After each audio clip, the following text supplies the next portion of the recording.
अब आइए next question देखिए, इस क्वेश्चन को देखिए। इस क्वेश्चन में आपको मैच द फॉलोइंग करना है। तो फर्स्ट कंपाउंड ये रहा हमारे पास क्रोमियम। क्रोमियम का इलेक्ट्रॉनिक कन्फिग्रेशन में एक्सेप्शन था, आपको पता है, याद होगा, ठीक। क्या था 4s1 3d5, ठीक है ना। तो ऑक्सीडेशन स्टेट अगर आप क्रोमियम की निकालोगे, देखो Cn पे क्या होता है -1, तो क्रोमियम का ऑक्सीडेशन स्टेट अगर x मानोगे तो x प्लस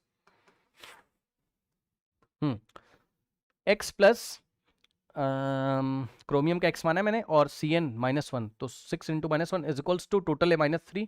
ये -3 लिखा है ना, 3 माइनस लिखा है ना, ठीक। तो यहां से x की वैल्यू आ जाएगी कितनी, +3, ठीक। तो क्रोमियम का जो ऑक्सीडेशन स्टेट है वो कितना है, +3 है, ठीक।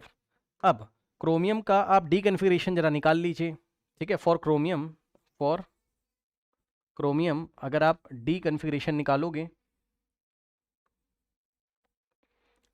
कितना आएगा, 4s1, तो s में 1 इलेक्ट्रॉन और d में हमारे पास 5 इलेक्ट्रॉन, ठीक। और माइनस ऑक्सीडेशन नंबर करोगे तो +3 आएगा। 5 + 1 6 -3, 3 हमारे पास आ रहा है, ठीक। यानी कि D3 है। क्या है ये, D3 है, करेक्ट। क्या है हमारे पास, D3 है, D3 है। तो कोई भी पेयरिंग हम लोग नहीं करेंगे, D3 है तो कोई भी पेयरिंग हम लोग नहीं करेंगे, ठीक है ना, कोई भी पेयरिंग हम लोग नहीं करेंगे, करेक्ट। और वैसे भी D3 है तो कौन सी कैटेगरी में जाएगा, अभी पढ़ाया था। अगर D3 है तो कौन सी कैटेगरी में जाएगा, आप चाहें तो डायरेक्ट ही कर सकते हैं, लेकिन अभी हम इसको डिटेल में करके देखेंगे। देखिए D3 में आपके पास n कितना आ जाएगा, 3 आ जाएगा, और कैटेगरी हो जाएगी इसकी D2sp3, यानी कि नंबर ऑफ अनपेड इलेक्ट्रॉन 3 हो जाएंगे।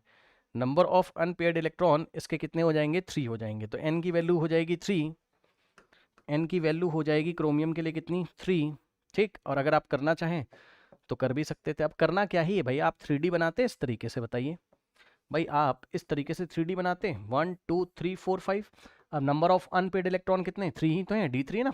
तो पेयरिंग नहीं करते हम लोग, क्योंकि D3 टाइप का है तो इफेक्ट ऑफ लिगेंड होगा नहीं, लिगेंड चेक ही नहीं करना है, लिगेंड हमें Cn चेक ही नहीं करना है, स्ट्रॉन्ग की वीक, 1 2 3, तो n की वैल्यू 3 अनपेड ही तो आ रहे हैं हमारे पास, है ना। तो हम लोग क्या करेंगे, हम लोग मैच करा देंगे इसको, ये लिस्ट 2 में नंबर ऑफ अनपेड, तो इसको हम लोग यहाँ मैच कराएंगे। मतलब ए मैच कर रहा है किससे, सेकंड से, ए मैच कर रहा है किससे, सेकंड से। तो ये ऑप्शन तो चला गया और ये ऑप्शन भी चला गया, फर्स्ट और लास्ट में से कुछ ना कुछ होगा। एक और सॉल्व करके देख लीजिए, पता चल जाएगा। अब देखिए आयरन है, तो आयरन ये पूरा पूरा कितना है, +2 है, तो वाटर न्यूट्रल होता है हमारे पास, तो आयरन पे कितना आ जाएगा, +2।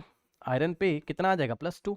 तो आयरन का डी कन्फिग्रेशन कितना आएगा, आयरन का डी कन्फिग्रेशन कितना आएगा बताइए। आयरन का इलेक्ट्रॉनिक कन्फिग्रेशन s पे 2 d पे 6, तो 2 + 6 और माइनस ऑक्सीडेशन नंबर, तो यहाँ से आएगा कितना, D6, यानी कि कन्फिग्रेशन D6 आ गया, ठीक। तो D6 अगर हमारे पास आ गया और वाटर लगा हुआ है, तो वाटर क्या है, वीक फील्ड लिगेंड है, वाटर क्या है हमारे पास, वीक फील्ड लिगेंड है ना।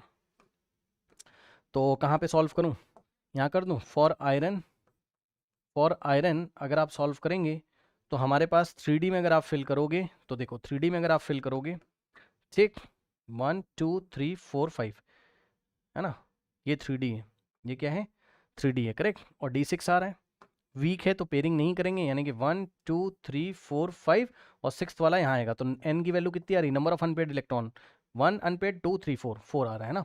तो इस तरीके से ऑप्शन बी को हम लोग किससे मैच कराएंगे, यहाँ पे ऑप्शन ऐसे करके मैच करा देना, ऑप्शन बी को मैच कराएंगे हम लोग 4th से, ठीक है। ऑप्शन बी को मैच कराएंगे हम लोग 4th से, तो option A is the correct answer. आगे चेक करने की जरूरत ही नहीं, बिकॉज बी 4 ए सेकंड, इसी में बी थर्ड है तो ये गलत हो जाएगा हमारा, देखिए बी फर्स्ट है, गलत हो जाएगा ये, है ना। आगे चेक करने की जरूरत नहीं है, आपको चेक करना, आप चेक कर लीजिए।